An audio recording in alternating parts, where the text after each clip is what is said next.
Yeah, we're talking about conservatives and Marx. Um, Ah, yes. Ben has a great piece out in Jacobin. Conservatives think Marxism is anything that scares them, and I wanted to I want you to set this up. Actually, let's say you set this up because there's a line in here that actually I really like, Ben. But can you tell us who you're responding to here, and then we can get into some of the nitty gritty here about the way that conservatives often present Marx? Sure. I mean, the framing at the beginning is a little bit broader, but like the main case that I'm talking about throughout the article is this guy, Yoram Hazony, who is, I suspect, a name a fair number of people in the audience won't know, but he's a pretty big name. I think objectively, he's probably the kind of main thinker behind what's called national conservatism, or often known as the NatCons, uh, which is something that's like gotten to be a pretty big deal in the contemporary right. So they have these NatCon conferences. One of the many funny things about this, by the way, is like just how internationalist the NatCons seem to be. That there's like Mm-hmm. an awful lot of global cooperation, among NatCons in different places. Doesn't seem very nationalist to me, but whatever. Hazony is Israeli.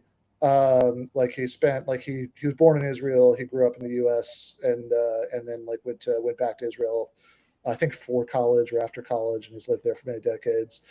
Um, but like these NatCon conferences, like you'll see certainly American politicians like Marco Rubio and Josh Hawley. I think Ted Cruz might have even been at some NatCon conferences, but you'll also see like Viktor Orban, the leader of Hungary's increasingly, you know, I don't know what the term of art would be, but increasingly tenuously democratic, right wing government, uh, and um, and Hazony wrote a big book last year called Conservatism, a Rediscovery, and he's got a chapter in it called The Challenge of Marxism.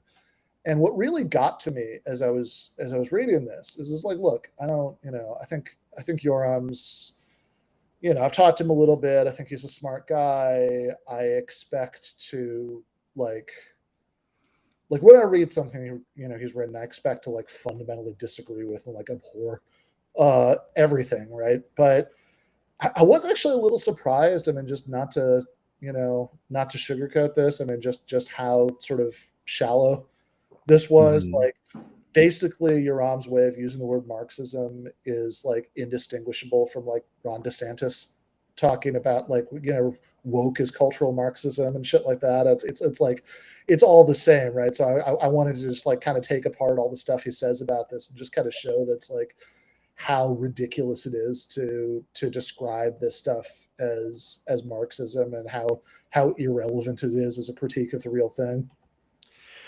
Yeah, I mean, it goes into like a lot of kind of classic right wing attacks on Marx, like tropes of like right wing attacks on Marx, at least contemporarily, Yeah, right? James Lindsay, basically like Marx is just like a Manichaean. It was just like good versus evil, oppressor versus oppressed, right? And it becomes this kind of incoherent. First of all, like as I always point out, it's like that's just in the Bible, y'all. yeah. Right? You know what I mean? Like, so to act, or like Machiavelli, right? Like, so to act like these things are like the reason that Also, people are into Marx is not because he ever talked about oppressed people standing up against their oppressors, but rather the very specific material way that he was talking about it. These are not new ideas, and I just want to quote this line. Ben, because I thought it was really good. If Marxism were nothing more than the view that whatever society any given Marxist found himself in was divided into groups, where some of these groups treated others in an unjust way, then Marxism rather dramatically predated the birth of Karl Marx. When Spartacus led a slave revolt in ancient Rome, were he and his followers Marxists? Right. And in fairness, Ben, to your intellectual opponent here, Marx was very praising of Spartacus. yeah. But no, like what your point I think is very very valid here, right? It becomes you take everything out of Marxism to make it this kind of vague. philosophy of good versus bad, oppressed versus oppressor. Yeah, Matt, were you starting to say something? Well, I had you have this quote here. If Ben, Marxist we're just going to read you quotes from your article and tell you how good well, we think they are.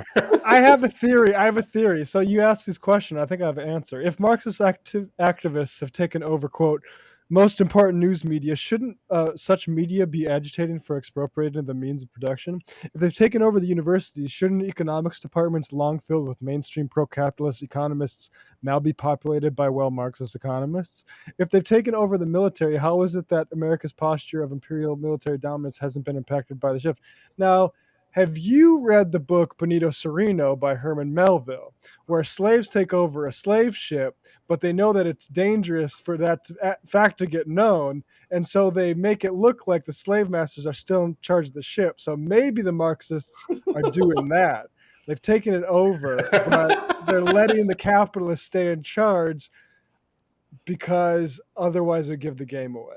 There we go. I like it. Yeah. So yeah, the context of this is Hazoni has this rant at the beginning of this chapter where he's talking about 2020, and he says that, like, he first he starts saying things like, he's just describing, he's talking about the protests and riots in 2020, but like he's also just talking about a bunch of sort of related, sort of culture war skirmishes happening in like the New York Times and institutions like this, and he sort of warms up to this point where he's like, Marxist activists have taken over, and he has this long list of institutions the Marxist activists have taken over, and it's like it includes major corporations, which is like especially confusing because you'd think that the Marxist activists would want to like nationalize those corporations or like turn them over to worker ownership somehow. And it's just the silliest shit. And it only makes sense when you realize, and he's pretty explicit about this as the chapter goes on, that like he has this sort of weird evasive thing where he's like, okay, the contemporary Marxists, they don't use the jargon of 19th century Marxists. They don't talk about, the bourgeoisie and the proletariat and commodity fetishism, and he has this list of terms. But the essential framework is the same, which is like, okay, like that's pretty evasive because jargon is one thing. Like it's one thing to not use like outdated words, but that's a different question for whether you still have the same ideas or not, right? Like so sure. Like a Marxist in 2023 might like say just like workers instead of like the proletariat because people are more likely to know what they're talking about. Fair enough, right? But like, but they'd still be talking about workers. Like that's and if you look at his description of the framework, it's like essentially there's really nothing to it, but just that like he's like, well, Marx thinks society is divided into cohesive groups, which he calls classes. Another big evasion, where they will try to exploit each other as much as possible, and he believes in false consciousness. By the way, not even a phrase that Marx ever uses even once.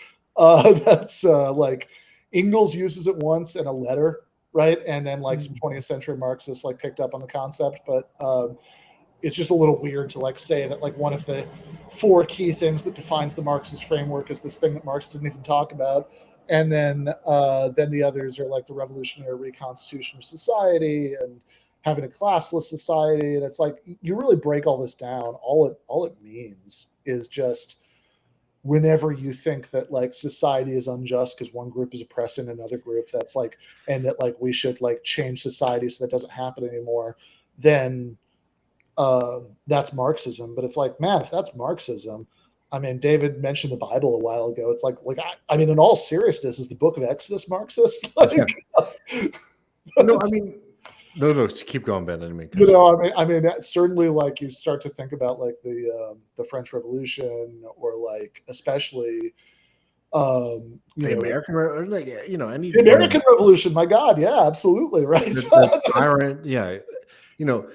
So I want to, like, not to be tedious, but I want to like give these guys like a second of credit and Sure. then move on, right? Because we shouldn't make content with these people in mind. But I know if we clip this and put this out in public, like in the main Sure. feed, we will always get, anytime we do Jordan Peterson, Ben Shapiro, all these guys will be like, well, you guys are just making fun of them and you're not actually dealing with what they're actually talking about.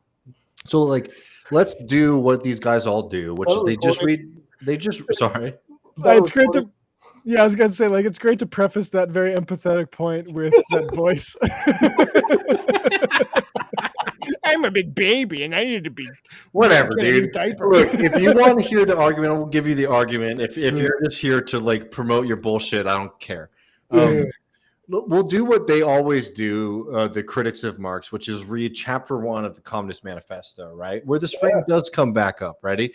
Freeman and slave, patrician and plebeian, lord and serf, guild masters and journeymen, in a word, oppressor and oppressed, stood in constant opposition to one another, carried on an uninterrupted, now hidden, now open fight, a fight that each time ended either in a revolution or reconstitution of society at large or in the common ruin of the contending classes, right? And I will just say here, right, it is actually very clear here that Marx does use the terminology of oppressed versus oppressor. But why does he use that, right? Well, one is because he is drawing on an incredible historical literature, and also just like a basic common fact that in society there are oppressed people and there are the people who oppress them, right? He's not laying out this theory that this is something that exists necessarily in society. You don't have to be a radical to be able to recognize this. The ancients write about this. The Bible writes about this. Machiavelli writes about this. What Marx is doing there is alluding to that general consensus in the West of this kind of thing being like historically accurate. And I'll just say this last thing and then let you all jump on this, because this is where Marx breaks from that kind of conception. And he says this is skipping one paragraph, like, so right there, the modern bourgeois society that has sprouted from the ruins of feudal society has not done away with class antagonisms. It has but established new classes, new conditions of oppression, new forms of struggle in place of the old ones. Our epoch, the epoch of the bourgeoisie, possesses, however, this distinct feature. This is where Marx becomes a Marxist, right? It has simplified class antagonisms. Society as a whole is more and more splitting up into two great hostile camps, into two great classes directly facing each other, bourgeoisie and proletariat. That is what Marx brings to the conversation, not this squishy, trans historical fact about oppressed versus oppressor. But I'm curious, as somebody, Ben, who writes about this a lot, what you think about that. But sometimes I feel like it's worth like going back to this text, which is the only one they ever read, and looking at what is the insight here that Marx gives versus, I don't know, just a general historical take.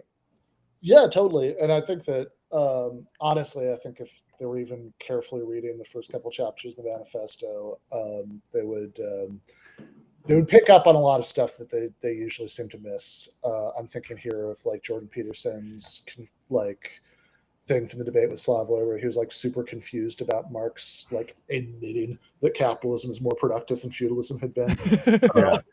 But blindsided. Who would have thought? yeah, exactly. It's like this is like a big admission, not like the cornerstone of Marx's history. But I love being a conservative reading that, be like, oh shit, we got him. Marx is actually like how like sometimes the left reads Adam Smith being like, look, he argues for a welfare state or something here. Anyway, yeah, exactly. Yeah. So first of all, backing up to the first thing you said, anybody who wants to say that we're just making fun of Uram and not dealing with the arguments, like, could not be more wrong here. Because, like, for one thing, I actually I think he's like, I find his politics horrifying. Like, I actually find the guy kind of likable, personally, right? But second, the article does. I mean, like Mm-hmm. it's a detailed breakdown of the argument that he makes it, in his book, right? So it's like I don't know what more I'm supposed to do than that. And I mean, if there's some like jokes in the rendition of it, I mean, it's like if that doesn't cancel out the fact that you're talking about the argument. Exactly.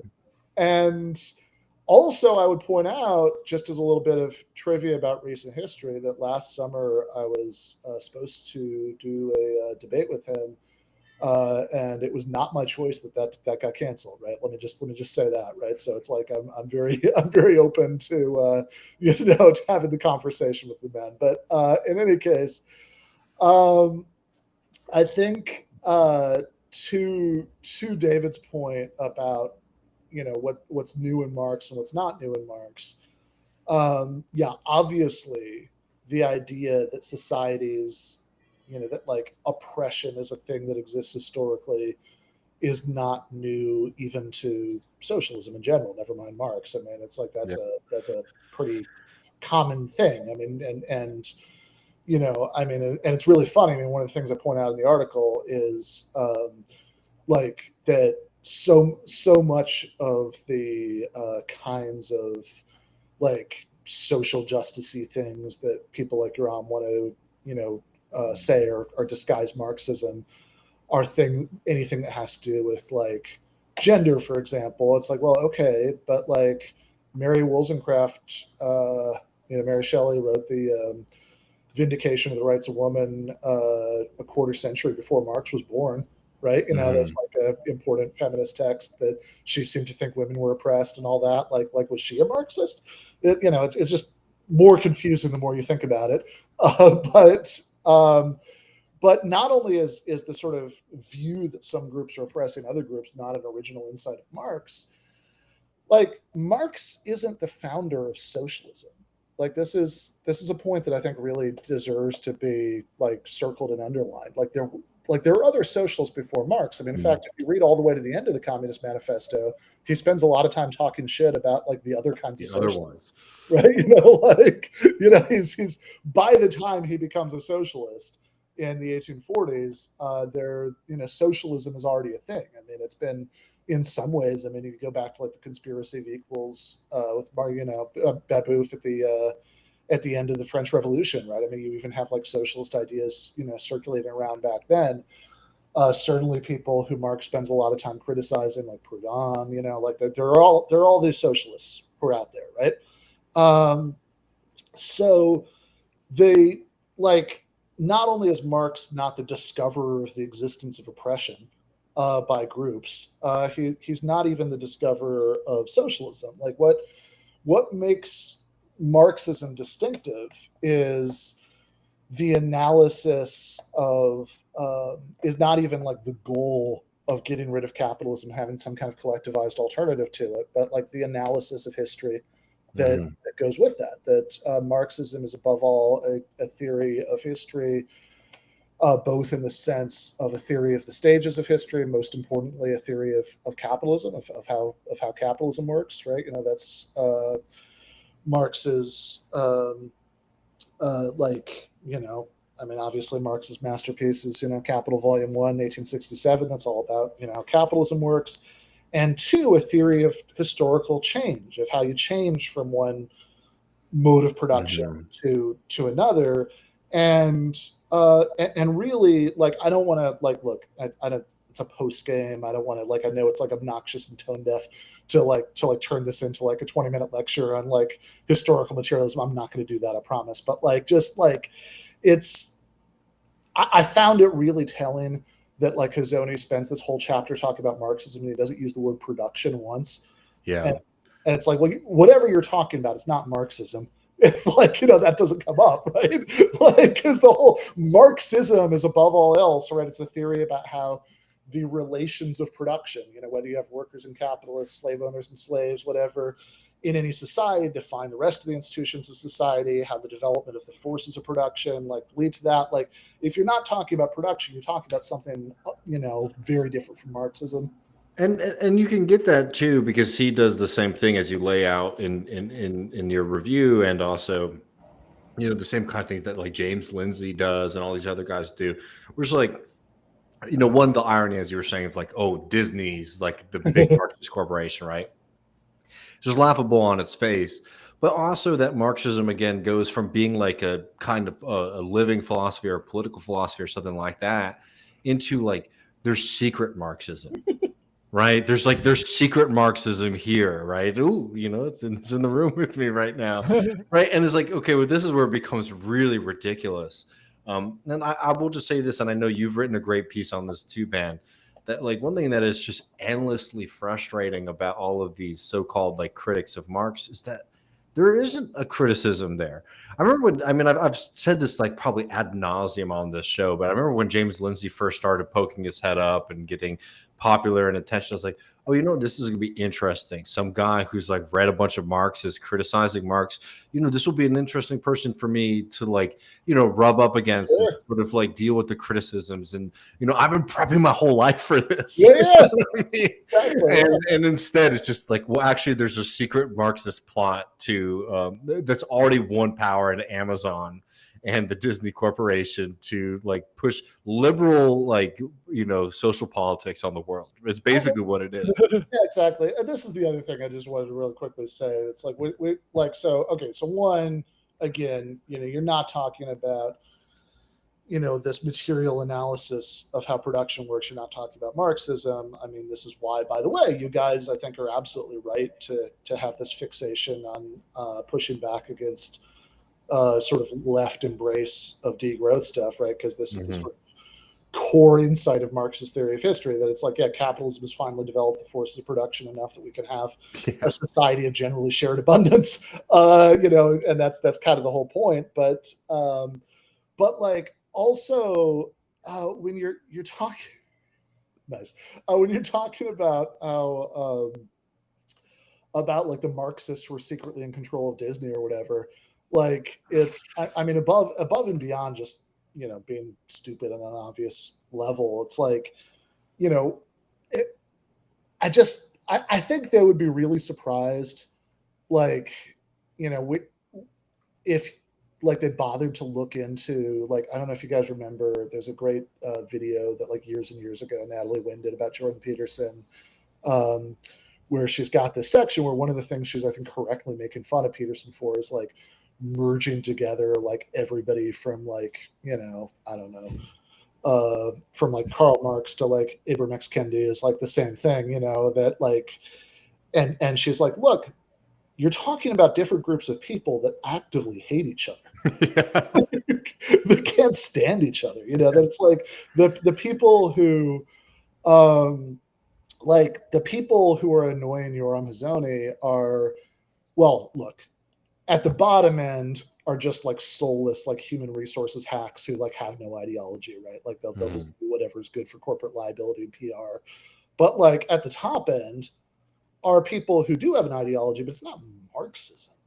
Like, I mean, this is the, I mean, the term of, I don't know, the term of art we always used to use in Dead Pundits was rad libs, right? People who are, people who are like extreme liberals, but they're still just liberals, that they, what they ultimately want is a version of capitalism where, there are like the correct number of black female CEOs at, Raytheon and Lockheed Martin. And it's like, that's whatever you want to say about that vision, that understanding of what injustice is, of what would constitute justice.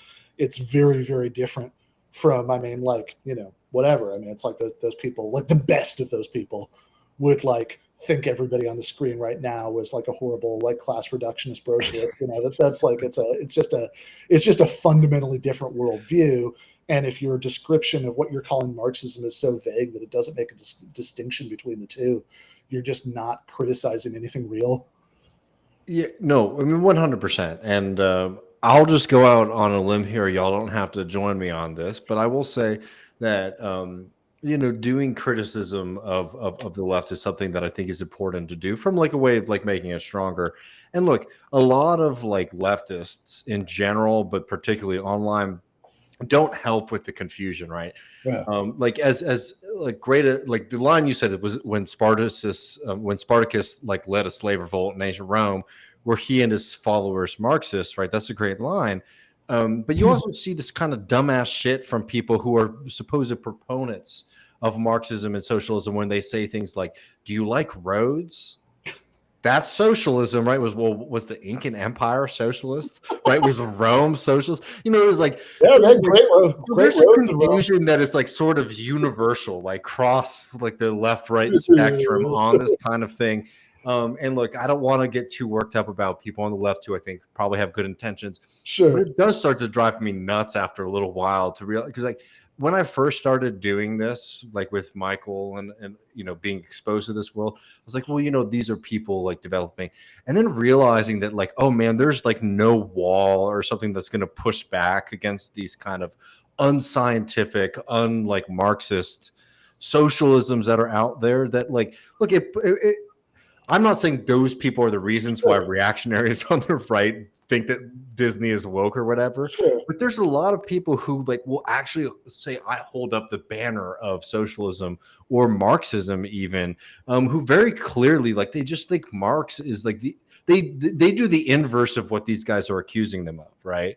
Which is just sort of being like, well, Marx is like the most liberal that's ever lived, right? Yeah, So yeah, like having the ultra liberal position on a subject means that's the Marxist one, and that's bad. Not because of the right wing's reaction to it, but it's bad because analytically it means you're not understanding society. And if you're getting the ability to sort of pump these ideas out into society and in this country, like, so I know I'm going on tangent, but like in this country, it's absolutely clear that there is a deep desire for people to learn more about Marx. People really, really engage with Marx, right? Not like the text, but like if we put Marx in a thumbnail on a video, like it's going to get a lot of views. People are like, what is this? Like, I need to know more. I don't understand it. And that's why James Lindsay and all these guys are super popular. And it's really fucking bad that for a lot of people out there who are like genuinely looking for it, they either get James Lindsay's like nonsense or like some insane rad lib recreation of Marx into this super liberal. Yeah, I mean, I'm okay. I guess I won't name the person who said this because it was in the DM, and I don't know if he wants to be named. But like, but there's a magazine editor who I was talking to about this after the article came out, and he was like, "Okay, I can understand this is like probably more polemical than you wanted to be about this in the article, but like, probably like." You know, there are like a fair number of academics who, you know, who think like who are like falling into everything you're saying, who think that they're Marxists, right? You know, it's like yeah, no, I mean that's totally right? It's like there are like there is a certain subsection of the people who Zodi is talking about who share his incorrect belief that they're Marxists. In the inverse, which is just so wild to me. Yeah. Yeah. No, I think that's totally I think that's totally true. And, you know, and I guess, I don't know. I always just think it depends, like where people, because I want to be sensitive to like where people are coming from and like what direction they're going in. Right. Because it's like, I agree with you. There is something that's like really asinine about the roads thing. Like, yeah, that's those, when, you know, Spartacus's slave army were defeated in the, you know, Pompey the Great, like has them all crucified up and down these amazing roads that the Romans have built everywhere, right? Like, which side is the one that, you know, we're, yeah, exactly. But you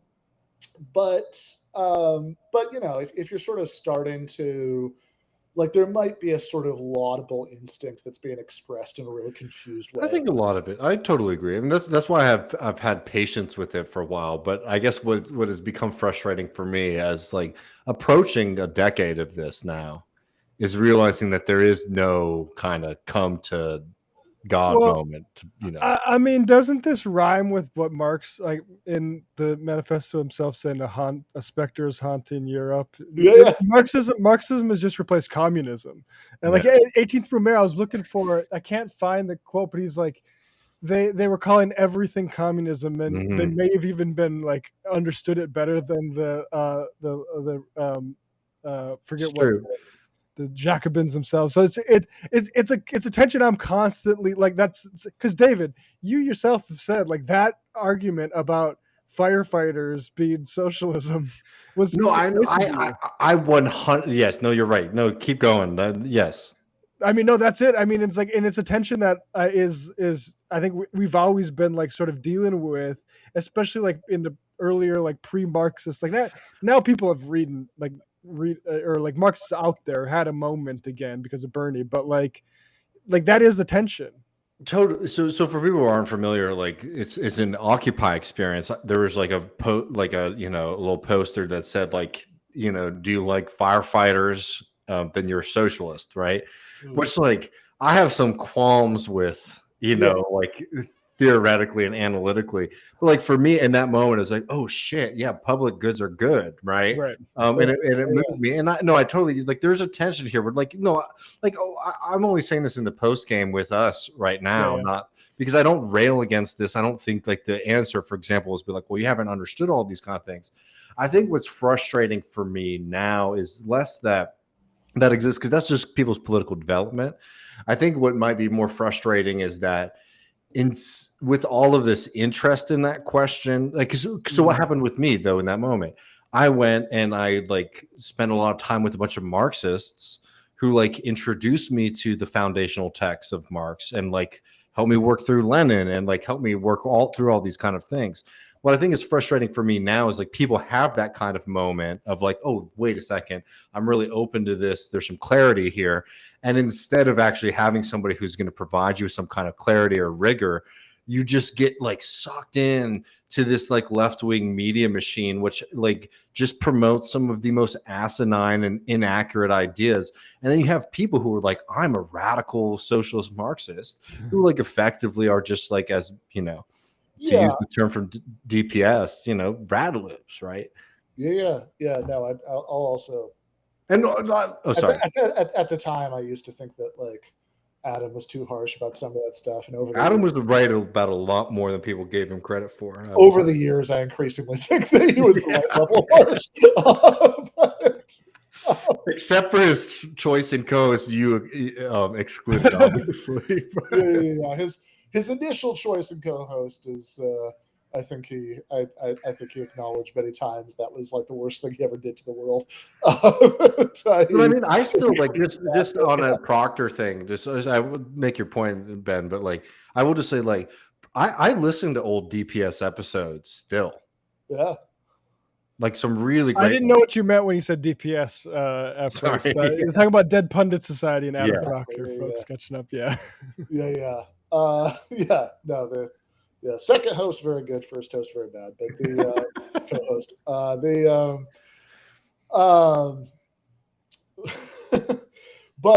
but yeah, I mean, I was totally, I think he was totally right about all that. And like, I guess the thing that from everything you said, David, that's like most encouraging to me is that as frustrating as it is, and look, it is very frustrating. Like I saw there was like a week ago, the YouTube streamer who calls himself Vosh, I'm not quite sure what his real name is, but did this like video about me where in the course of it, he goes in this like 5-minute rant about like, he's like trying to explain Marx and like idealism and materialism. And it's like, if you clip this, exclude this 30 seconds, but they have but it's like, he does it in a way that makes it very clear to me that he's never seen the inside of any of these books. No. And it made me sad because this guy has like a gigantic audience relative to left, content. And, so that's really depressing. But like the thing that I kind of take solace from and everything you were saying, David, is like, just, okay, there is all this appetite to actually learn about this stuff that's out there, right? So you can like I don't know. I mean, it just like all of this just makes me think like, okay, well, we all just need to be doing more. You're talking about wanting to do more video essay kind of content. Right? It's like, all right, more Marxism explainers. Like that's fine. Yeah.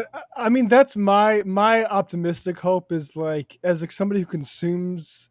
Before I made a lot of this shit, I consumed a lot of it, and it's like people, I hope, will realize, hey, this motherfucker I'm listening to is not reading shit, and these takes are coming out of a place that like isn't familiar with the literature at all, and like actually that stuff is very available. Like you want to really empower people, like yeah, the books are online. Yeah, So it's true. Marxist.org. There's all this. Online for free. Absolute goddamn lootly. But yeah, it's. I mean, it's also just like whatever. I think it's a tension that anybody who does this stuff experiences to a certain extent. That it's like. I saw somebody in the chat called me a boomer because I said YouTube streamer instead of Twitch streamer. There's like there is like a certain tension that it's like if you're doing this kind of work. Like oftentimes what the algorithms really reward is being online and like being on YouTube or Twitch or whatever you're on like all the time. But like, yeah, I don't know, there's like a cautionary thing here. It's like, well, okay, but if you're doing that, that's like not a lot of time left for like reading and thinking.